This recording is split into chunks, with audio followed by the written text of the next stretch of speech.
नमो नमो वरिहन्ताणं नमो सिद्धाणं नमो आयरीयाणं नमो वज्रायाणं नमो सर्वसाहुनं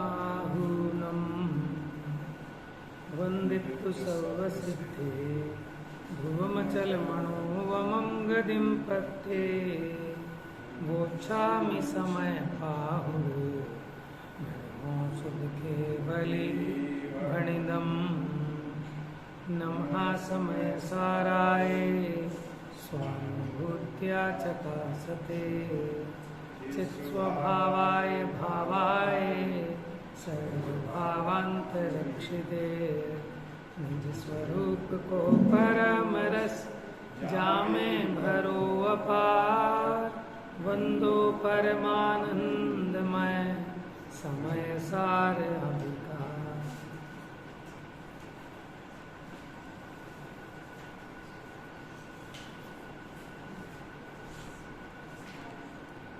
समय सार ग्रंथाधिराज सर्व विशुद्ध ज्ञान अधिकार अपना प्रारंभ हुआ था, तो यह 308 से 311 तक की गाथाओं में हमने देखा कि जीव क्रम नियमित अपने परिणामों से उत्पन्न होता हुआ जीव ही है, अजीव नहीं। और उसी प्रकार अजीव भी अपने क्रम नियमित परिणामों से उत्पन्न होता हुआ अजीव ही है, जीव नहीं है। इसका मतलब कि प्रत्येक द्रव्य अपने गुण पर्याय रूप से उत्पन्न होता है, पर द्रव्य रूप नहीं होता। जैसे कड़ा, सोना, कड़ा आदि पर्याय रूप से उत्पन्न होता है, तो जिन गुण पर्यायों से द्रव्य उत्पन्न होता है, द्रव्य उन पर्यायों से अनन्य है। अनन्य माने एकमेक, उसमयी है, यानी वही कर्ता कर्मपना होता है। माने अन्य सब द्रव्यों को जानता तो है, लेकिन उनका कर्ता नहीं है, उनका कारण भी नहीं है। फिर आगे 312 से 313 में बात ये चली कि जीव प्रकृति के निमित्त से, मैंने वहां ये बताया कि दो द्रव्यों में कर्ता कर्म संबंध नहीं है। अब यहाँ कह रहे हैं कि जो कर्ता कर्म पना हो रहा है वो निमित्त नैमित्तिक की अपेक्षा भले कहो, उपादान रूप से आत्मा किसी का कारण नहीं है और आत्मा का कोई कारण नहीं है, लेकिन निमित्त कारण की मुख्यता से होता है। जैसे प्रकृति के निमित्त से जीव उपजता है और जीव के निमित्त से प्रकृति उपजती है। माने जीव राग द्वेष रूप परिणमन करता है, तो उस प्रकार का वो कर्मान वर्गणाएं कर्म रूप परिणमित होती हैं, और जब कर्म का उदय होता है तो उसके निमित्त से ये जीव राग द्वेष रूप परिणमित होता है। प्रकृति माने कर्म प्रकृति का उदय। फिर बात ये कही थी कि निमित्त का भी क्या रोल है, ये अपने को भली भांति पता होना चाहिए। निमित्त यद्यपि स्वयं कार्य रूप परिणमित नहीं होता, लेकिन वो कार्य की उत्पत्ति में अनुकूल होता है। निमित्त का निषेध इसलिए करते हैं कि जो निमित्त को ही कार्य का नियामक कारण मानकर उसी के भरोसे बैठ गया, तो उसको कहते हैं भैया निमित्त तो उद्गल की शक्ति है, उसमें तेरा किया तो कुछ होना नहीं। हाँ, तेरा काम तो, तेरे पास अपना उपादान है, तुझे स्वयं उस कार्य रूप परिणमित होना है। तो जो 5 कारण बताए थे, किसी भी कार्य के होने में 5 मूल कारण होते हैं, जिसको हम कहते हैं 5 समवाय। ठीक है, स्वभाव, पुरुषार्थ, काल लब्धि, होनहार और निमित्त। ठीक है, अब इन 5 में से निमित्त है वो अपने अधीन नहीं है, वो पर वस्तु है। काल लब्धि और होनहार टोडरमल जी कहते हैं वो कुछ वस्तु नहीं है, क्योंकि जिस काल में कार्य उत्पन्न हुआ सोई काल लब्धि, और जैसा कार्य हुआ वो होनहार। और स्वभाव तो अनादि अनंत होता है, स्वभाव में भी कुछ नहीं करना। तो एक बचा पुरुषार्थ। पुरुषार्थ भाई यही जीव के अधीन है। ठीक है, पुरुषार्थ क्या होता है इसकी थोड़ी सी चर्चा की थी। माने प्रत्येक द्रव्य उसकी जो अपनी शक्ति है, उसका जो अपना स्वभाव है, वो उस रूप से परिणमन करता है और अपने स्वरूप को टिकाए रखता है। यही उसका पुरुषार्थ है। माने जीव है, जीव अपने अनंत गुणों का जैसा है उस रूप परिणमन कर रहा है, पर द्रव्य रूप नहीं होता और अपने स्वभाव का अभाव भी नहीं होता, अपने स्वभाव को टिकाए रखता है। ये बिना पुरुषार्थ के नहीं होता। लेकिन हमें पुरुषार्थ जो बुद्धिपूर्वक वाला है वही समझ में आता है। बिना पुरुषार्थ के कोई भी द्रव्य नहीं रह ही नहीं सकता, क्योंकि आत्मा में क्या 6 द्रव्यों में एक वीर्यत्व शक्ति भी है और उस वीर्यत्व शक्ति के परिणमन को ही, उसकी पर्याय को ही पुरुषार्थ कहते हैं। समझ में है? लेकिन जो हम आपको उपदेश देते हैं कि पुरुषार्थ करो, वो बुद्धिपूर्वक पुरुषार्थ की मुख्यता से ही कथन है। इसकी अपेक्षा देखो, एक तो है अबुद्धिपूर्वक और एक है बुद्धिपूर्वक। तो जो उपदेश दिया जाता है वो बुद्धिपूर्वक पुरुषार्थ के लिए उपदेश देते हैं कि अब इस भूमिका में जीव का बुद्धिपूर्वक पुरुषार्थ किया कि वह अपने उपयोग को पर पदार्थों से हटाकर, ठीक है, अपने स्वरूप चिंतन में लगाए, 7 तत्वों के निर्णय में लगाए। तो इस भूमिका में ये जीव का पुरुषार्थ कहलाता है। टोडरमल जी ने मोक्ष मार्ग प्रकाशक में जहां तहां बारंबार इस बात को बहुत जोर दे के समझाया कि जीव का पुरुषार्थ तो इतना ही है कि अपने उपयोग को तत्व निर्णय में लगाने का उद्यम रखे। समझ में आए? तो ईमानदारी से बुद्धिपूर्वक अपना पुरुषार्थ ये है कि जैसा वस्तु का स्वरूप जिनेन्द्र परमात्मा ने कहा है, ठीक है ना, उसको वैसा स्वीकार करें, वैसा माने जाने और अपने उपयोग को उस तत्व के निर्णय में लगाएं। कि जैसे दुख हुआ तो ये दुख का कारण क्या है? शरीर पे चोट लगी, ये दुख का कारण है। ये शरीर में मेरी आसक्ति है और मुझे शरीर का ये परिणमन अनिष्ट लगता है, इसलिए मुझे उसे मेटने की आकुलता होती है। और किसी को वही परिणमन इष्ट लगे तो उसे मिलाए रखने की आकुलता होती है। समझ में है? कोई दुबला पतला व्यक्ति था और उसका वजन बढ़ गया, मोटा हो गया, तो वो उसे इष्ट मानता है और उस दशा को बनाए रखना चाहता है।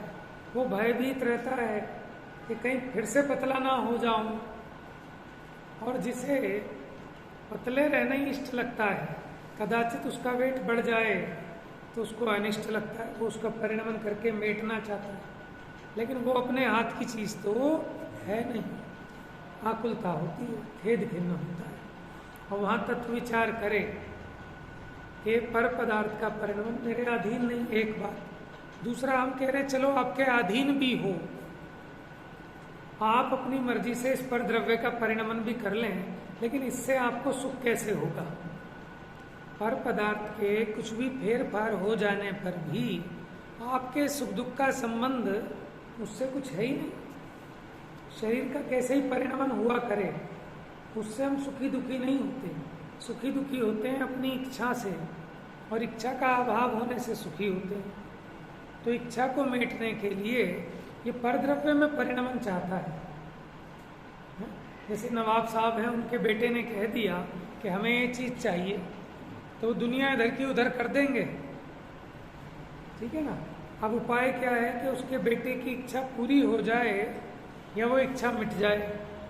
तो इच्छा पूरी होने में कितने युद्ध लड़ जाएं और फिर भी ना हो। स्वयंवरों में आपने पुराणों में पढ़ा होगा कि जय कुमार को सुलोचना ने वरण कर लिया, तो वो जो चक्रवर्ती भरत का पुत्र था अर्क कीर्ति, उसे अपनी बेइज्जती महसूस हुई कि हमारा सेनापति सेवक इसको वरण कर लिया, तो हम, माने राजकुमार, हमको वरण नहीं किया। अब परिणमाने की चेष्टा है ना पर द्रव्य को, तो तेरी इच्छा के हिसाब से थोड़ी काम होता है। किस किस को पलट लोगे? फिर युद्ध में हार गया और फिर शायद विरक्त भी हो गया होगा। देखो, विफल होने पर विरक्ति आ जाती थी, समझ में आया? तो जीवों के चित्त कैसे मतलब कोमल परिणामी भी थे। राजा मधु हाथी पे बैठे बैठे ही ये संसार असार है, बिना मतलब में झगड़ा कर रहा हूँ, आज तक किसकी हुई है ये पृथ्वी, ठीक है ना, तो विरक्त हो गए। वहीं है ना, ऐसे कौन मुनिराज थे कि जिन्होंने हाथी पे बैठे बैठे केशलोच किया। मधु राजा, किससे? राजा मधु, मधु किससे युद्ध किया था उन्होंने? शत्रुघ्न से। शत्रुघ्न कौन? अच्छा, मथुरा से। हाँ, मथुरा वाले शत्रुघ्न, जो 4 भाई थे ना, राम लक्ष्मण भरत शत्रुघ्न। तो शत्रुघ्न से पूछा, भाई तुम्हें कहाँ का राज्य चाहिए? तो उसने कहा मथुरा का। यार गजब बात कर रहे हो तुम, मथुरा का ही क्यों चाहते हो, कहीं और का ले लो, क्यों बिना मतलब कलेश करोगे? उसका पुराना संबंध था मथुरा से, ये राजा मधु का पूर्व भव था, इन्होंने उसकी स्त्री रख ली थी, ये पहले राजा केटब थे शायद, है ना, ऐसा कुछ कथा थी पुरानी, तो इनकी स्त्री रख ली थी, तब से इनका वो चल रहा था बस।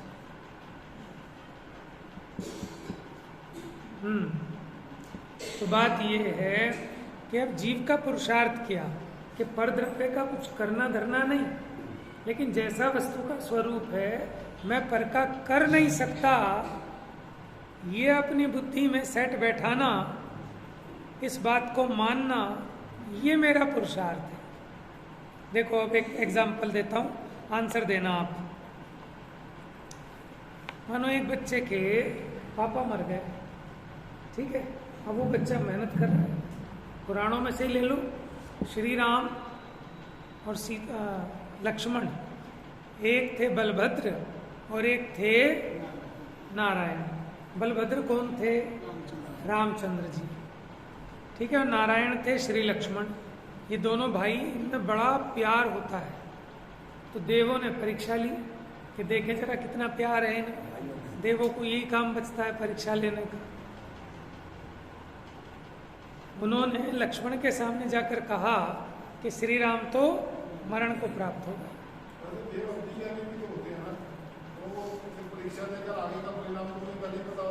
अवधि ज्ञानी ऐसा, अवधि ज्ञान लगाना पड़ता है, ऐसे नहीं कि सहज में उन्हें दिख रहा है, वो तो उपयोग पूर्वक लगाएं तो जाने।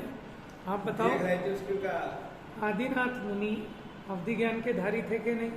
उन्हें पता था कि नहीं कि आहार मिलेगा कि नहीं मिलेगा, क्यों उठ के जाऊं, कि नहीं पता था? क्योंकि अवधि ज्ञान तो आप उपयोग लगा के जोड़ें, उसका प्रयोग करें जानने के लिए, तो पता चलता है। उन्हें वैसा भाव ही नहीं आता, समझ में आया? तो ऐसे देव को भी वहाँ उपयोग लगा के जोड़ना पड़े जानने की। अब जानने का वो विकल्प ही नहीं आया। जैसे कई बार होता है ना, किसी रिश्तेदार के गए कि अरे पहले फ़ोन करके पूछ लेते घर पे हैं कि नहीं हमारे हैं, हम इतनी दूर गए भी 50-100 किलोमीटर, और वहाँ जाके पता चला वो तो है ही नहीं, वो सब घूमने गए छुट्टियाँ मनाने। तब आदमी सोचता पहले पूछ ही लेता, कि पूछ कैसे लेता, तेरा यहाँ आना भी नक्की था, हैं? ये तो हमें विकल्प होते हैं कि अवधि ज्ञान से जोड़ के जान लेते हैं।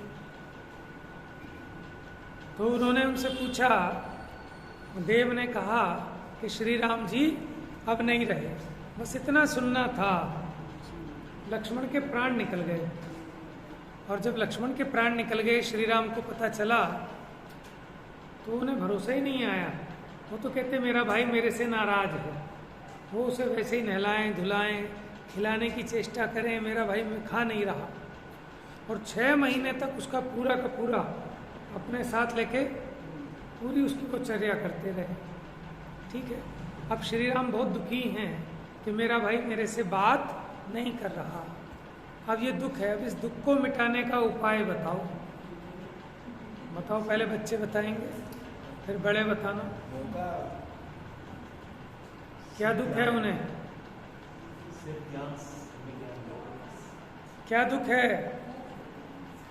क्यों भाई, क्या दुख है श्री राम को कि मेरा भाई मेरे से बात नहीं कर रहा, खाना भी नहीं खा रहा, ठीक है ना? तो अब ये दुख कैसे मिटे? क्या है?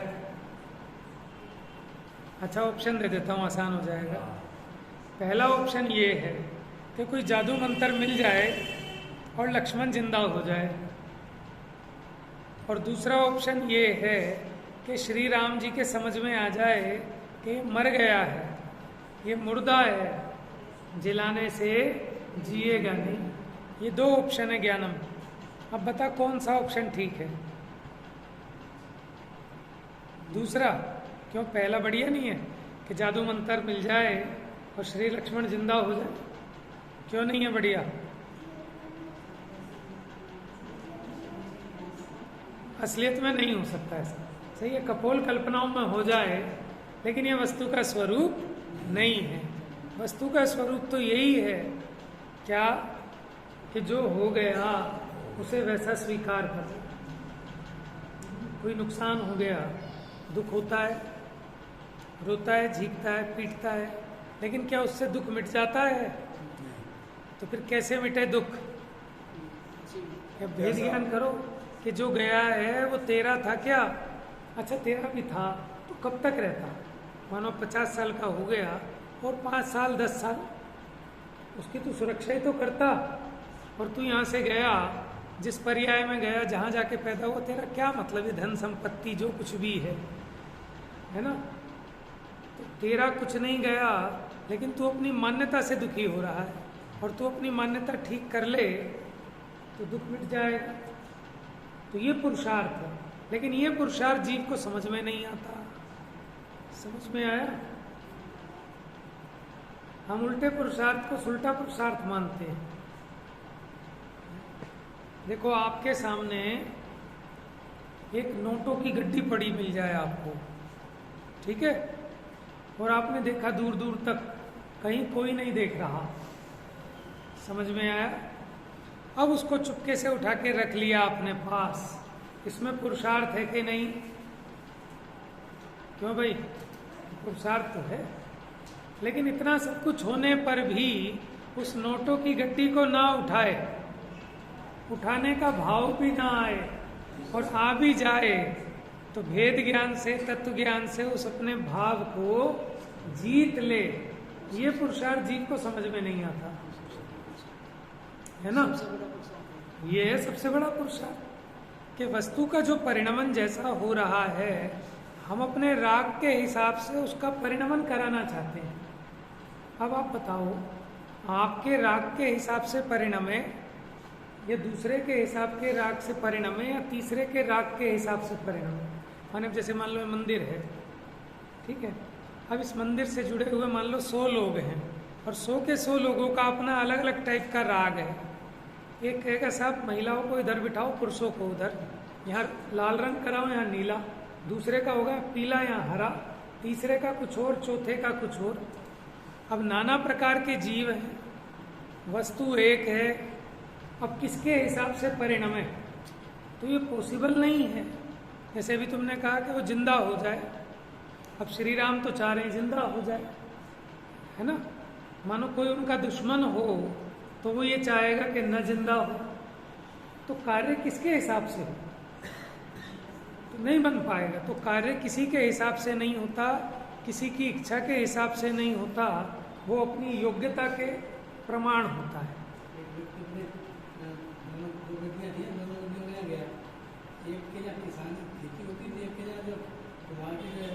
घड़े बनते थे,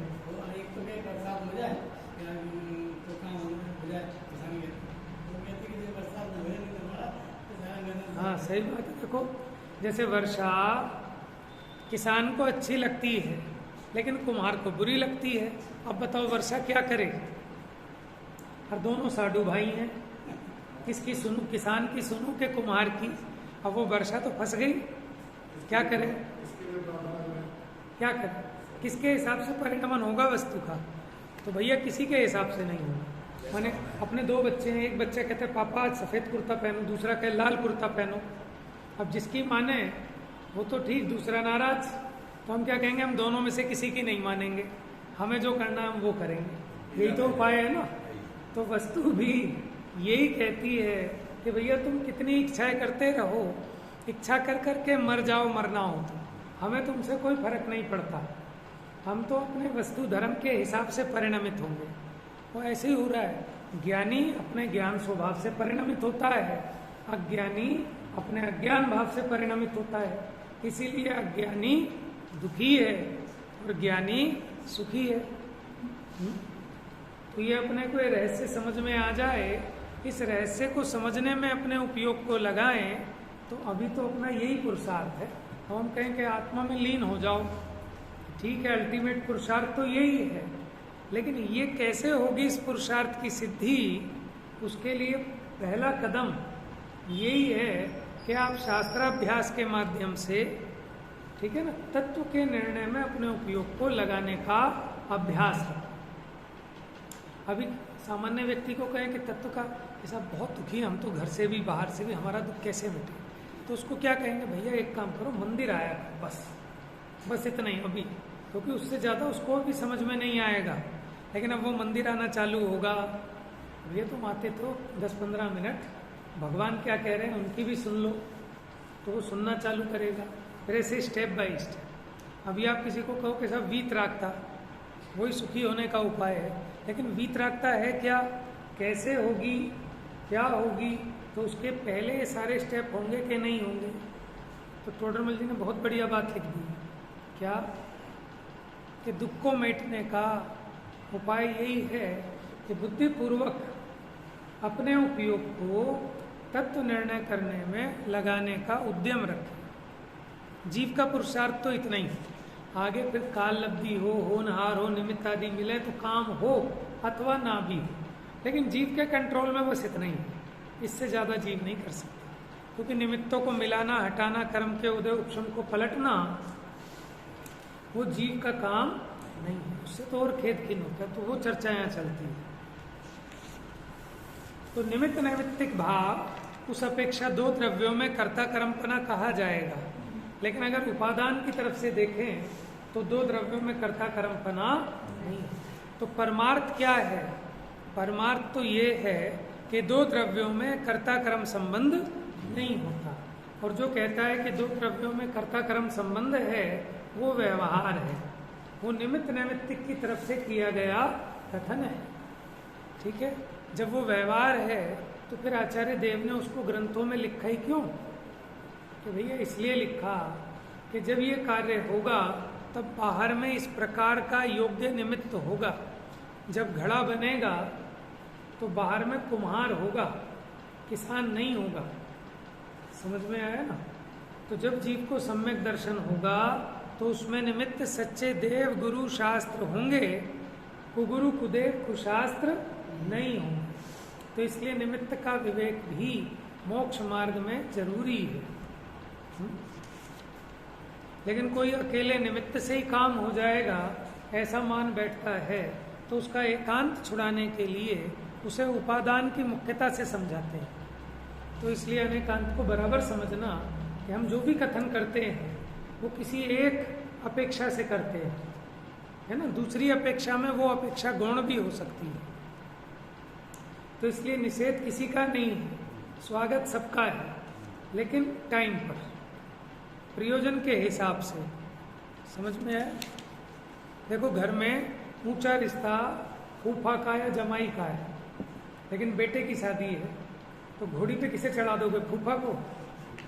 कि वो इज्जत देनी है, रिश्तेदारी में बड़े हैं, नहीं चढ़ाएंगे, वहाँ उनको गौण किया जाएगा। समझ में आया। जब माने इज्जत उस प्रकार की देनी होगी तब उनको दिया जाएगा। तो मुख्य गौण की कला है।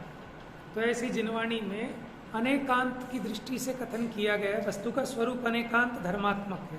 तो हम किसी एक कथन की मुख्यता से कथन करते हैं तो आप ये मत समझना कि बाकी जो अन्य कथन हैं वो झूठे हैं। झूठे नहीं, वो उनकी अपनी अपेक्षा है। समझ में आया। माने फिर तो आप ही बताओ, मुनिपना किसका नाम है? क्या बाहर में जो नग्न दशा होती है क्या इसका नाम मुनिपना है?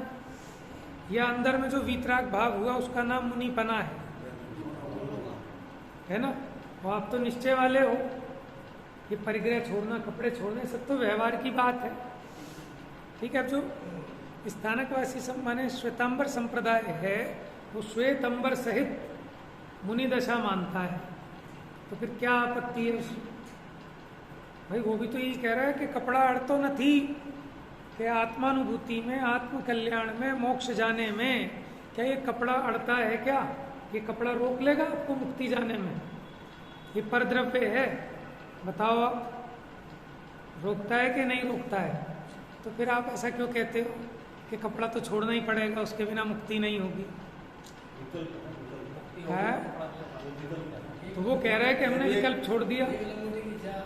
हाँ, वो कह रहे साहब हमें चाह नहीं, तो फिर आप ये कहोगे कि कहने से नहीं होता।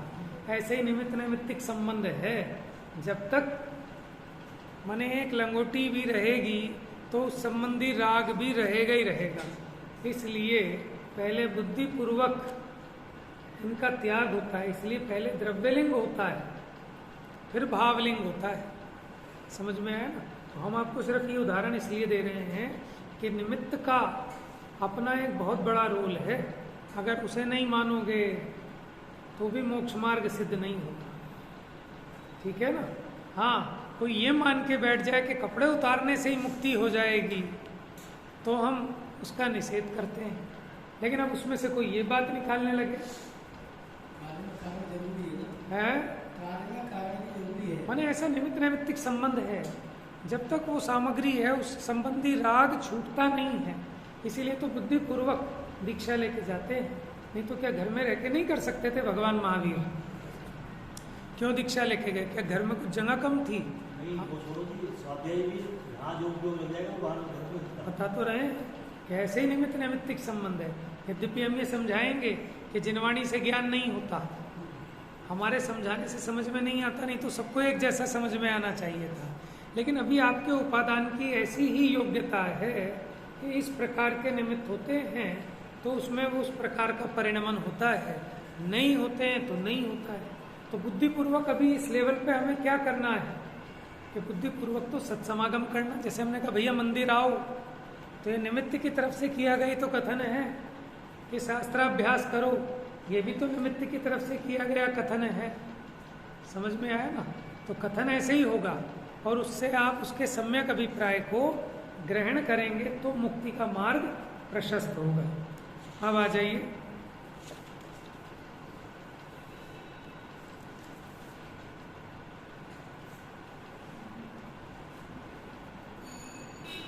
Page number 727।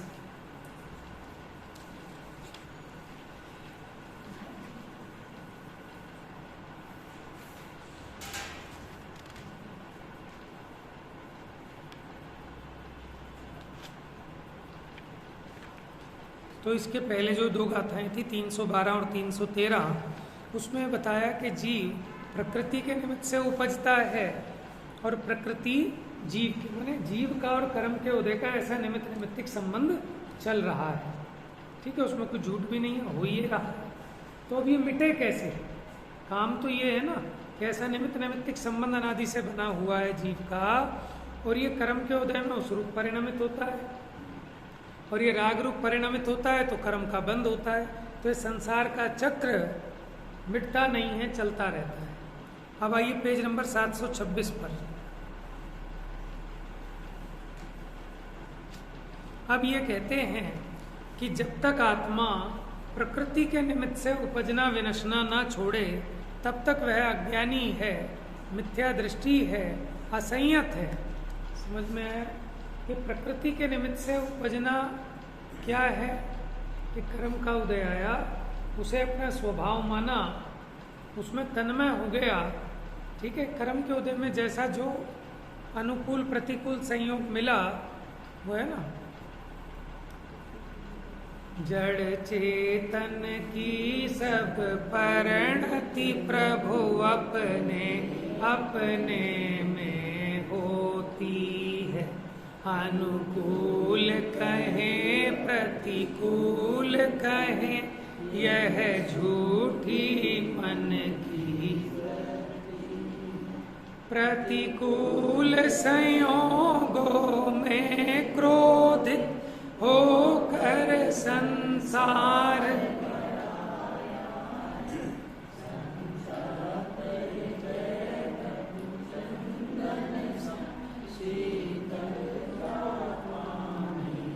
तो हुआ क्या कि प्रतिकूल दिख रहा है उसको वो संयोग, इसलिए क्रोध आ रहा है।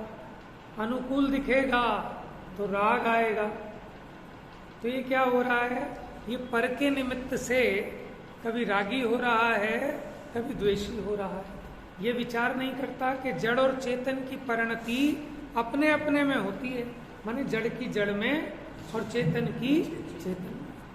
लेकिन ये सोचता है कि मेरा उसमें माने पर की परिणति से अपना नफा नुकसान मानता है, इसलिए क्रोध होता है। तो यहाँ वही बात कहेंगे, देखो गाथा पढ़ते हैं, गाथा नंबर 314 और 315। ये भी मतलब गाथा छंद नहीं है, कोई दूसरा ही छंद है।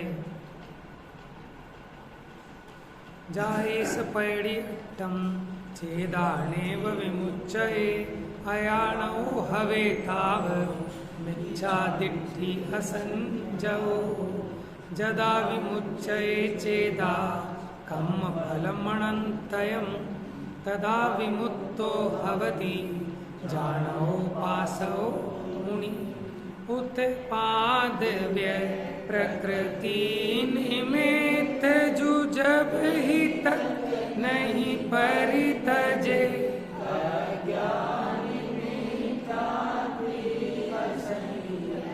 तब ही तक वो जीव रहे। ये आत्मा जब ही कर्म का फल अनंता परितजे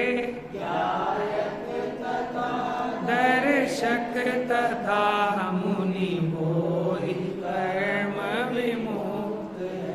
क्या गड़बड़ हो रही है कि कर्म के उदय के फल को ग्रहण करता है।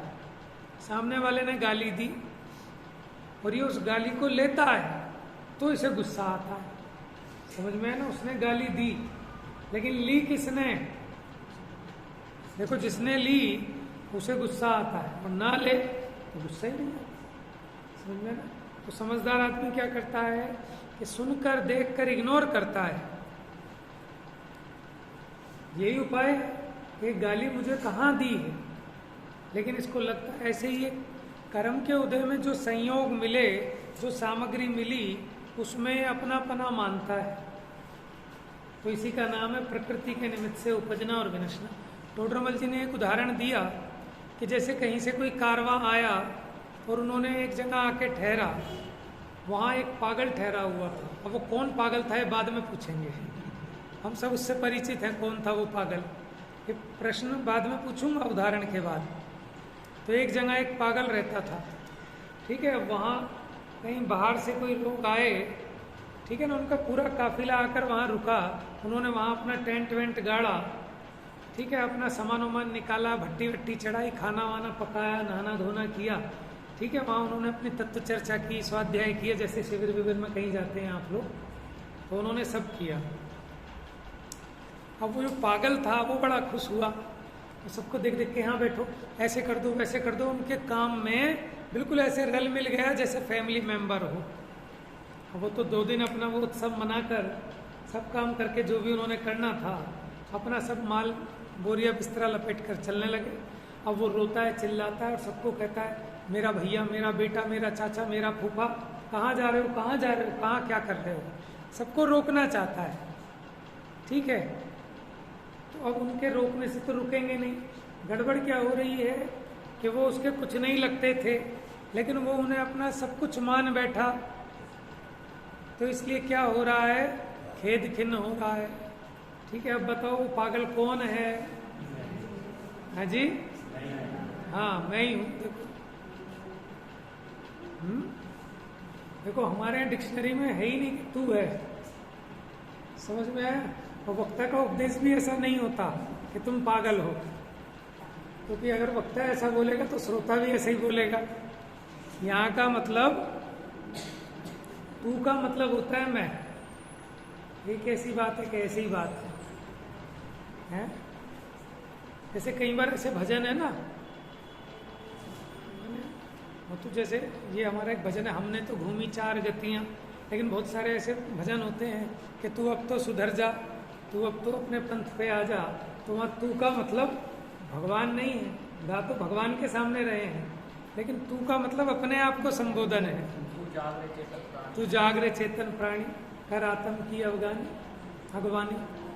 तो यहाँ दूसरे के लिए नहीं कह रहे, ये अपने लिए कह रहे हैं, समझ में। लेकिन कई लोग तू जागरे चेतन प्राणी, भगवान को ऐसे हाथ दिखा दिखा के, तो या तो उन्हें वो भाव भाषित नहीं हो रहा, या वो उसका शब्द का अर्थ ही नहीं समझ पा रहे कि क्या बोल रहे हैं क्या नहीं बोल रहे। तो ये अपने लिए बोल रहे हैं। ऐसे बहुत सारे भजन हैं जिसमें माने देखो कुछ भजन ऐसे होते हैं कि भगवान के सामने कौन से गाने चाहिए, भगवान के सामने हजूरी वाले भजन गाए जाते हैं, ठीक है ना। जैसे माने अशरीरी सिद्ध भगवान आदर्श तुम्ही मेरे, ठीक है, मैं महापुण्य उदय से जिन धर्म पा गया, ठीक है, सिद्धों का दरबार है, या रोम रोम से निकले प्रभुवर नाम तुम्हारा, ऐसे भक्ति वाले को तो भगवान के सामने कर रहे हैं। अब कुछ होते हैं वैराग्य वाले, तो वो वैराग्य वाले तो आप स्वाध्याय भवन में भी गा सकते हो, ठीक है, पीछे बैठ के भी गा सकते हो। भगवान के सामने आप खड़े हो गए और मैं ज्ञानानंद स्वभावी हूँ, देखो कई जगह इशारा है ऐसा ग्रंथों में कि अविवेक है, निषेध नहीं है, काम तो यही करना है, लेकिन तरीका सही नहीं है आपका। कि भगवान के पास किस लिए आए हो कि वो काम तो आप जाके कर लो, कहीं भी बैठ के कर लोगे। समझ में है कि यहाँ तो निमित्त की मुख्यता से कथन होगा, तो यहाँ पूजा उसी तरह की होगी कि भगवान तुम ही तरन तारण हार हो, है? और वो फिर वैसा विचार होगा। इसमें आपत्ति भी नहीं है, आपत्ति उसको है कि जो निश्चय और व्यवहार नयों को नहीं समझता, जो निमित्त और उपादान को नहीं समझता, उसको लगता है कि निमित्त को निमित्त कहने में पाप लग जाएगा, मिथ्यात्व हो जाएगा। क्यों हो जाएगा? निमित्त को निमित्त मानो ना, निमित्त को उपादान मानोगे तो मिथ्यात्व होगा। निमित्त को निमित्त मानना है तो सम्यक ज्ञान का अंश है। समझ में आया ना?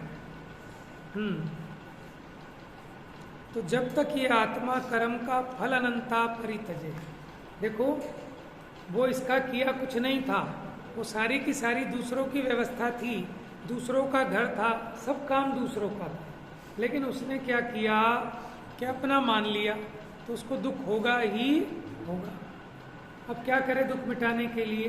कि भेद ज्ञान करना कि इसमें मेरा कोई कुछ नहीं है, ये सब इनके अधीन है। ऐसे ही कर्म के उदय ने आपको कुछ सामग्री दी, अनुकूल दी चाहे प्रतिकूल दी, तो किसने दी? कर्म के उदय ने। वहाँ उदाहरण में कहते हैं जैसे उन लोगों ने उसे कुछ नए कपड़े दे दिए, लोग ले जाते हैं ना अपने कपड़े शिखरजी रख के, तो वहाँ आपने दे दिए उसे बढ़िया कपड़े, अब वो कोट पैंट पहन के वो भी अपने आप को बाबूजी मानने लगा। आपने उसे खाने को भी दे दिया, वो पूरे फील करने लगा कि मैं भी इन्हीं का भाई बंधु हूँ, लेकिन आपने दिया था, आप जब चाहोगे खोस लोगे वापस। तो ऐसी कर्म के उदय ने जो सामग्री दी है वो जब चाहता है वापस खोस लेता है। अब जब वापस लेते हैं तो बड़ा नाराज होता है, चिल्लाता है, गालियां बकता है। और ये दगाबाज बेईमान का लक्षण है कि आपको जरूरत के समय किसी ने 5 लाख रुपए दे दिए, अब वो 5 लाख वापस मांगता है तो आप गालियां सुनाते हो कि कहाँ से ला दे, खुद बिक के ले आए क्या? सज्जन का तो ये लक्षण नहीं है। तो इसी प्रकार यहाँ मोक्ष मार्ग में सज्जन का तो ये चिन्ह है कि कर्म के उदय की सामग्री है, उसे कर्म के उदय की मानता है, अपनी मानता ही नहीं है, तो उसे दुख भी नहीं होता। फिर कर्म का उदय पलटता है वो ले लेगा। तो जिसने दी थी उसने ले ली, हम तो चौकीदार थे। समझ में आया? पुण्य का उदय आया, आपको बढ़िया गाड़ी बाड़ी लाड़ी मिल गई, ठीक है, अब आप उसमें मानने लगे कि सब मेरा है मेरा है। तो जिस दिन वो कर्म ने यहाँ रखवाई थी आपके पास चौकीदारी के लिए, और वो जिस दिन लेगा उस दिन आप उसको गालियां बकोगे, उस दिन आप माने ऐसा कलेश करोगे कि सीधा नरक होगा। होता है ना यही। और ज्ञानी क्या सोचता है कि कर्म के उदय का फल है, इसमें मेरा कुछ भी नहीं है। आया है तो ठीक, चला गया तो ठीक। जब आया था मेरा नहीं था, गया सो मेरा नहीं। तो बताओ ज्ञानी कैसे दुखी होगा? तो जीव का पुरुषार्थ ये अपनी बुद्धि को तत्व का जैसा स्वरूप है उसके निर्णय में अपने उपयोग को लगाना, यही है 5 समवायों में से। बाकी 4 समवाय अपने आप मिलते हैं। जो जीव पुरुषार्थ करते हैं उनके काल लब्धि और होनहार भी हुए तभी ऐसा पुरुषार्थ करते हैं। और उसके स्वयं कर्म के उपशमादि भी हुए। बाकी सब चीजें सहज होती हैं। आपको पर द्रव्य में कुछ नहीं करना। देखिए गाथा का अर्थ, जब तक यह आत्मा प्रकृति के निमित्त से उपजना विनशना नहीं छोड़ता। उपजना विनशना माने सुखी दुखी होना, जीना मरना नहीं छोड़ता, तब तक वह अज्ञायक है। अब ज्ञायक तो बहुत जगह सुना, ये भी नाम सुन ले बेटा, अज्ञायक। अज्ञायक समझने से ज्ञानी होता है, ऐसे अज्ञानी। लेकिन ये शब्दों के प्रयोग बहुत कम मिलते हैं। ज्ञायक है वो कैसा है? अज्ञायक है। तो बताओ ऐसा कोई जीव है कि जो अज्ञायक हो? हाँ, ये अज्ञानी को अज्ञायक कह रहे हैं क्योंकि वो वस्तु स्वरूप को नहीं जान रहा है। और कैसा है? मिथ्या दृष्टि है क्योंकि उल्टा मान रहा है। असंयत है, उसका परिणमन भी विपरीत हो रहा है, पर द्रव्य में लीन हो रहा है। जब आत्मा अनंत कर्म फल को छोड़ देता है, बताओ कैसे छोड़ेंगे कर्म के फल को? पुण्य के उदय में गाड़ी मिली तो क्या गाड़ी में बैठना छोड़ दें? बड़ा मकान मिला तो क्या उसमें रहना छोड़ दें? इसका नाम नहीं कि उसमें तो जो आसक्त हो रहा था और श्रद्धा में ऐसा मान रहा था कि ये सब मेरा किया है, मैं इसका करता हूँ, है ना, ये सब मेरी मेहनत का फल है, ये मान्यता पलट है, उसी का नाम है। क्योंकि बाकी तो तूने ग्रहण किया ही नहीं, कर ही नहीं सकता। जब आत्मा अनंत कर्म फल को छोड़ता है तब वह ज्ञायक है। और क्या है? दर्शक है, यानी सम्यक दृष्टि के लिए कह रहे हैं दर्शक है। और क्या है? मुनि है, क्योंकि असंयत कहा था ना, अब संयमी कहना है इसलिए कह रहे हैं मुनि है।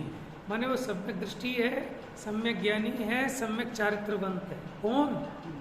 कि जो ऐसा कर्म के फल को छोड़ता है।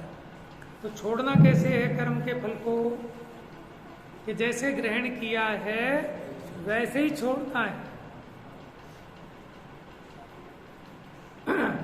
फिर वो विमुक्त है, अब वो बंधन से रहित है। क्योंकि बंधा किससे था? कि अपनी मान्यता से बंधा था, वो मान्यता में छूट गया है। भाषा टीका,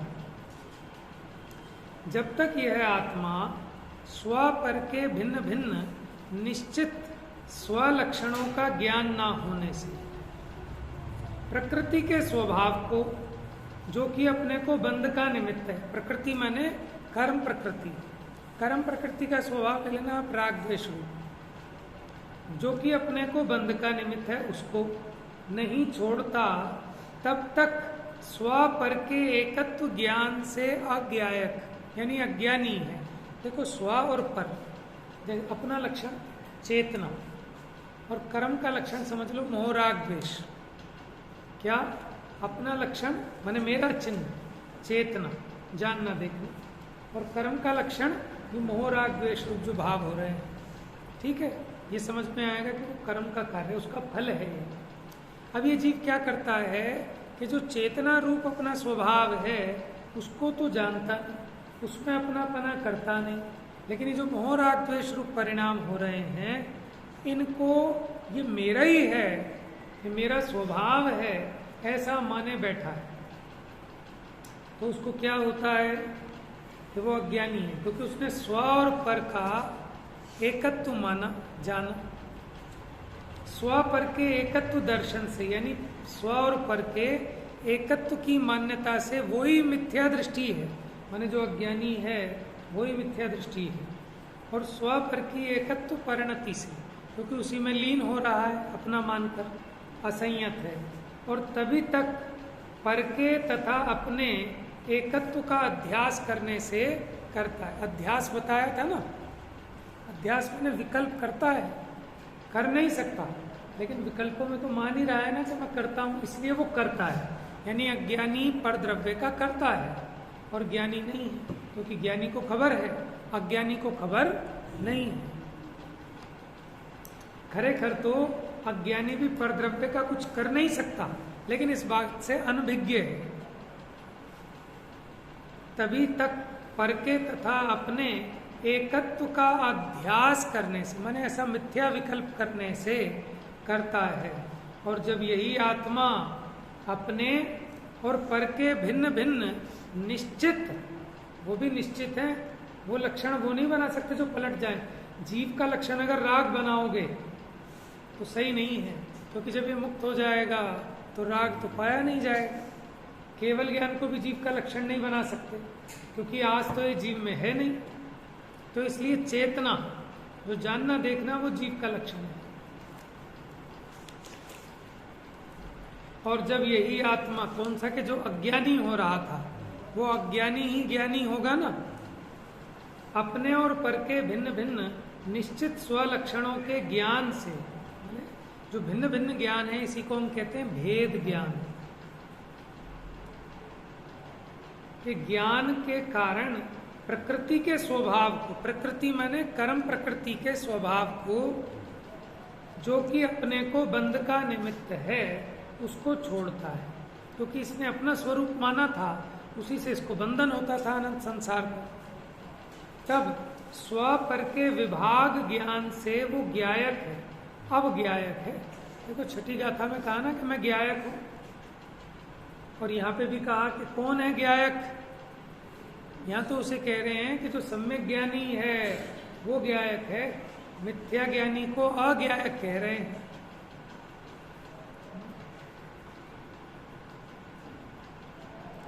तब स्व पर के विभाग ज्ञान से ज्ञायक है, स्व पर के विभाग दर्शन से दर्शक है, और स्व पर की विभाग परिणति से संयत है। तो कहा था ना उसमें ज्ञायक है, दर्शक है, मुनि है। और तभी स्व पर के एकत्व का अध्यास न करने से अकर्ता है। देखो जीव पर का अकर्ता तो है, लेकिन फिर भी पिटाई हो रही है। क्यों हो रही है? क्योंकि कर्ता हो रहा है। सच में अकर्ता कब होगा? कि जब उसको सम्यक ज्ञान है। देखो छठी गाथा की टीका में भी लिखा कि है तो वो ज्ञाता, लेकिन शुद्ध है, लेकिन कैसा शुद्ध है? उपासित होता हुआ शुद्ध है। इसे उसकी खबर हो, उस शुद्धता का सेवन हो, तभी कहा जाएगा शुद्ध है। माने तो अपने को क्या बैठा है कि 65 किलो का, तो कहाँ से चेतन है फिर ये है?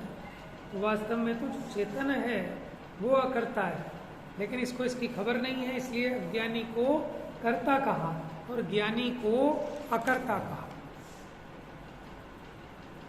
पंडित जयचंद जी साहब का भावार्थ, जब तक यह आत्मा स्व पर के लक्षण को नहीं जानता, तब तक वह भेद विज्ञान के अभाव के कारण कर्म प्रकृति के उदय को अपना समझकर परिणमित होता है। माने तो जगत में भी है, अपनी चीज की खबर ना हो ना, और गलत फहमी हो जाए कि मेरी है, तो अपनी मानकर परिणमित होता है। लेकिन जब उसे अपनी चीज की खबर होती है तो तुरंत उस संबंधी उसका राग टूट जाता है। इस प्रकार मिथ्या दृष्टि अज्ञानी असंयमी होकर, कर्ता होकर कर्म का बंध करता है। बात ये चल रही थी कि कर्म का बंध क्यों हो रहा है, कि जब जीव पर का करता ही नहीं है तो फिर इसको बंध क्यों हो रहा है? क्योंकि प्रकृति के निमित्त से उपज रहा है और विनस रहा है, उसमें एकत्व का मिथ्या अहंकार कर रहा है, अपने और पर के निश्चित स्वलक्षणों से भिन्न भिन्न नहीं जान रहा, इसलिए इसको बंद हो रहा है। इसलिए कर्म का बंद करता है। और जब आत्मा को भेद ज्ञान होता है तब वह कर्ता नहीं होता। देखो है तो है ही नहीं, पर का कर्ता कोई भी द्रव्य नहीं है। लेकिन ये समझदार प्राणी, ठीक है, यही समझदार है 6 द्रव्यों में, बाकी तो बिना समझ वाले हैं। लेकिन ये समझदार होने पर भी ना समझी कर रहा था कि जो अपना नहीं है उसके अपनेपन में सारा जीवन खो दिया। और जब आत्मा को भेद ज्ञान होता है तब कर्ता नहीं होता, और जब कर्ता नहीं होता तो फिर कर्म का बंध भी नहीं होता, ज्ञाता दृष्टा रूप से परिणमित होता है। इस प्रकार भोक्तृत्व भी आत्मा का स्वभाव नहीं है। माने जो करता है वो ही भोगता है, और जो करता नहीं है वो भोगता भी नहीं है।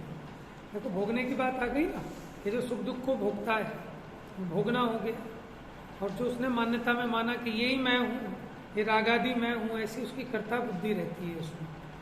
तो दोनों बुद्धि छुड़ानी है, कर्ता भी भोक्ता भी। एकत्व ममत्व की चर्चा शुरू में हो गई थी जीवाजीव अधिकार में।